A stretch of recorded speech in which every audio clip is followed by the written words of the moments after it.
ഈശോ മിശിഹായ്ക്ക് സ്തുതിയായിരിക്കട്ടെ.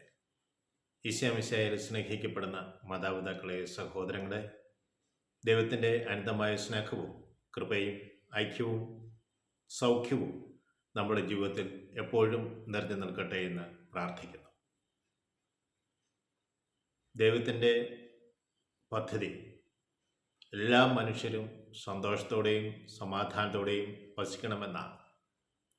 എന്നാൽ മനുഷ്യൻ ചെയ്യുന്ന പ്രവൃത്തി ജനദ്രോഹം ആയിട്ടുള്ളതും ദൈവത്തിൽ നിന്ന് അകലുന്ന പ്രവൃത്തികളുമാണ് അവർ ചെയ്തുകൊണ്ടിരിക്കുക. നമ്മൾ 1 രാജാക്കന്മാരുടെ പുസ്തകം 19-ാം അധ്യായത്തിൽ ദൈവത്താൽ തിരഞ്ഞെടുക്കപ്പെട്ട ഒരു പ്രവാചകനെ കാണുന്നുണ്ട്, ഏലിയ പ്രവാചകൻ. 18-ാം അധ്യായത്തിലും 17-ാം അധ്യായത്തിലും അദ്ദേഹത്തെ നമുക്ക് കാണുവാൻ കഴിയും. എന്നാൽ 19-ാം അധ്യായത്തിൽ ദൈവത്തിൻ്റെ പ്രവാചകനായ ഏലിയ അക്ഷേരാദേവിക്കെതിരെയും ബാൽദേവനെ എതിരെയും ചില കാര്യങ്ങൾ പറഞ്ഞു വെക്കുന്നുണ്ട്. പ്രത്യക്ഷത്തിൽ ഈ രണ്ട് ദേവൻ്റെയും ദേവിയുടെയും നേരെയല്ല അദ്ദേഹം വിരൽ ചൂണ്ടുന്നത്. മിഥ്യാധാരണങ്ങളുമായി നടന്നു നീങ്ങുന്ന ജനത്തിൻ്റെ നേരെയാണ്. അക്കാലത്ത് ബാൽദേവന് 450 പ്രവാചകന്മാരും അക്ഷരയ്ക്ക് 400 പ്രവാചകന്മാരും ഉണ്ടായിരുന്നു. യഥാർത്ഥ ദൈവം ആരാണെന്ന് അറിയുവാൻ ഏലിയ പ്രവാചകൻ അവരെ വെല്ലുവിളിക്കുകയാണ്. ഇത് രാജാവിനോട് പറഞ്ഞു, ആഹാബ് രാജാവിനോട് പറയുകയാണ്, നീ ഇസ്രായേൽ ജനത്തെ മുഴുവൻ കർത്താവിൻ്റെ മലയിൽ ഒന്നിച്ചു കൂട്ടുക. ബാലിൻ്റെ 450 പ്രവാചകന്മാരെയും അക്ഷേരയുടെ 400 പ്രവാചകന്മാരെയും നീ ഒരുമിച്ച് കൂട്ടുക. അവിടെ ഒരു പരീക്ഷണം നടത്തുകയാണ്, ബലിയർപ്പിക്കാൻ പോവുകയാണ്. അവരോട് പറഞ്ഞു, നിങ്ങൾ 2 കാളകളെ ഞങ്ങൾക്ക് തരണം, ഒന്ന് എനിക്ക്, ഒന്ന് മറ്റുള്ള പ്രവാചകന്മാർക്ക്. അവർ കാളയെ കൊന്ന് ബലിപീഠത്തിൽ മാംസങ്ങൾ അർപ്പിച്ച് അവ തീ കൊളുത്താതെ സ്വർഗത്തിൽ നിന്ന് അഗ്നി ഇറങ്ങി ഈ ബലിവസ്തുക്കളെ ദഹിപ്പിക്കണം.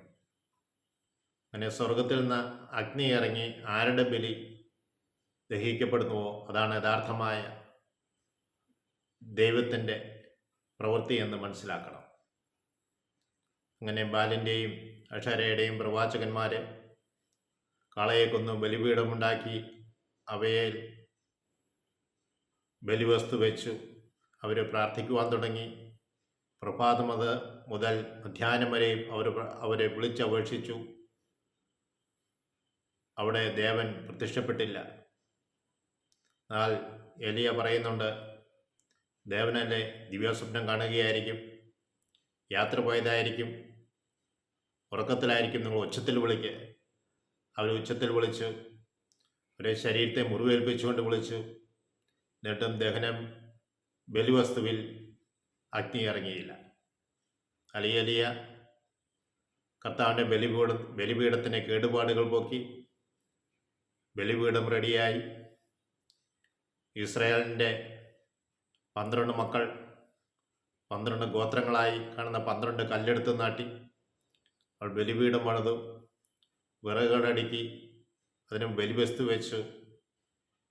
ഈ ബലിപീഠത്തിന് ചുറ്റും 2 അളവ് കൊള്ളാവുന്ന 2 അളവ് വിത്ത് കൊള്ളാവുന്ന ചാല് കീറി ബലിവസ്തുവിലും വിറകിലും 4 കുടം വെള്ളമൊഴിക്കുവാൻ പറഞ്ഞു.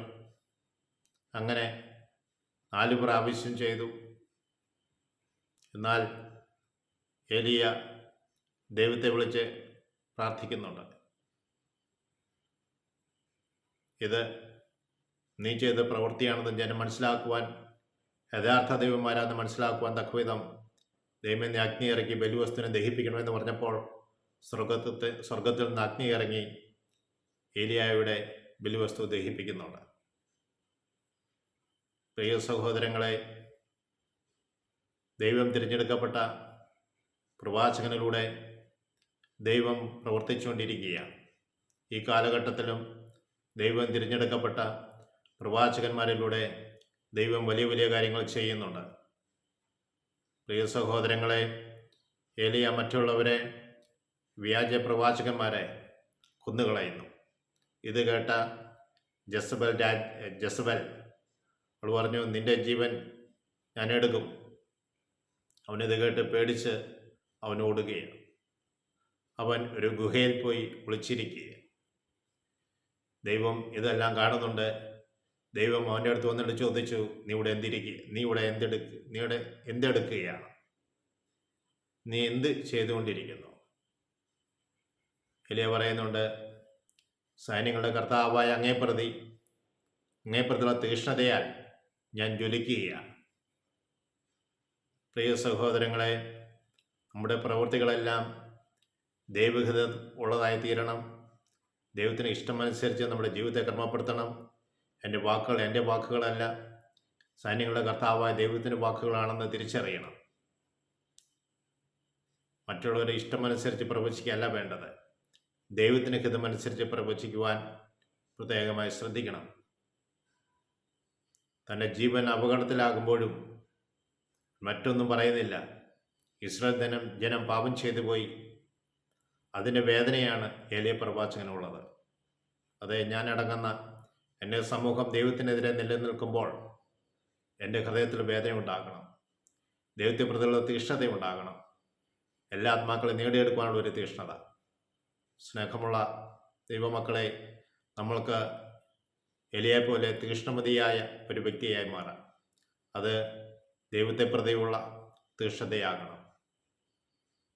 ദൈവത്തിൻ്റെ വാക്കുകൾ അനുസരിക്കുവാനും അത് അനേകരെ അറിയിക്കുവാനുമുള്ള ഒരു തീഷ്ണത ഉണ്ടാകണം.